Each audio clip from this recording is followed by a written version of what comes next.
उत्पत्ती प्रकरण 29. राहेल व लेआ मिळवण्यासाठी याकोब लाबानाची सेवा करतो. मग याकोब मार्गस्थ होऊन पूर्वेकडील लोकांच्या प्रदेशात जाऊन पोहोचला. तेथे त्याने पाहिले तो एका शेतात एक विहीर त्याच्या दृष्टीस पडली. तिच्या आसपास शेरडा मेंढरांचे 3 कळप बसलेले होते, कारण त्या विहिरीचे पाणी काढून कळपास पाजीत असत. त्या विहिरीच्या तोंडाशी धोंडा होता, तो मोठा होता. सर्व कळप तेथे जमल्यावर विहिरीच्या तोंडावरचा धोंडा लोटून मेंढरास पाणी पाजीत आणि मग तो परत जागच्या जागी विहिरीच्या तोंडावर ठेवीत.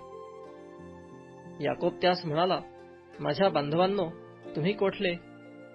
ते म्हणाले, आम्ही हारानातले. मग त्याने त्यास विचारिले, नाहोराचा मुलगा लाबान याला तुम्ही ओळखता काय? ते म्हणाले, ओळखितो. तेव्हा त्याने म्हटले, तो बरा आहे काय?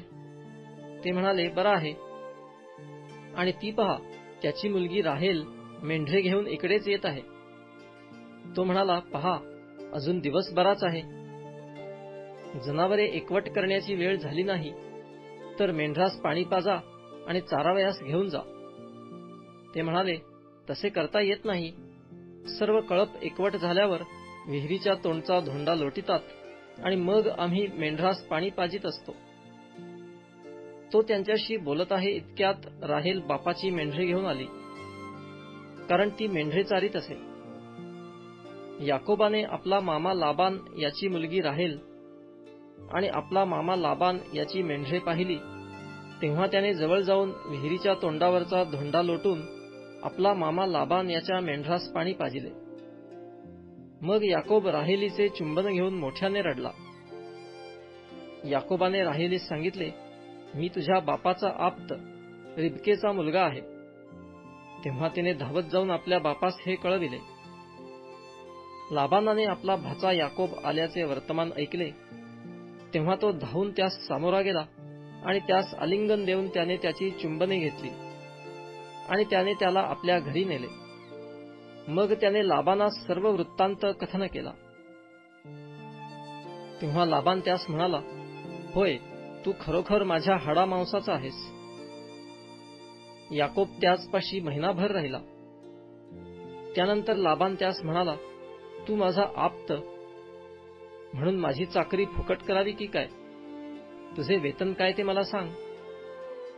लाबानास 2 मुली होत्या. वडील मुलीचे नाव लेआ व धाकटीचे नाव राहेल. लेआचे डोळे निस्तेज होते, पण राहेल बांध्याने सुरेख व दिसावयास सुंदर होती. याकोबाची राहेलीवर प्रीती बसली होती, म्हणून तो म्हणाला, आपली धाकटी मुलगी राहेल हिजसाठी मी 7 वर्षे आपली चाकरी करीन. यावर लाबान म्हणाला, ती परक्या माणसाला देण्यापेक्षा तुला द्यावी हे बरे. तू मजपाशी राहा. तेव्हा याकोबाने राहेलीसाठी 7 वर्षे चाकरी केली. तिजवर त्याची प्रीती असल्यामुळे ती वर्षे त्याला केवळ थोड्या दिवसांसारखी भासली. नंतर याकोब लाबानास म्हणाला, आता माझी मुदत भरली आहे. माझी बायको मला द्या, म्हणजे मी तिजपाशी जाईन. मग लाबानाने तेथल्या सर्व लोकांस जमवून मेजवानी दिली.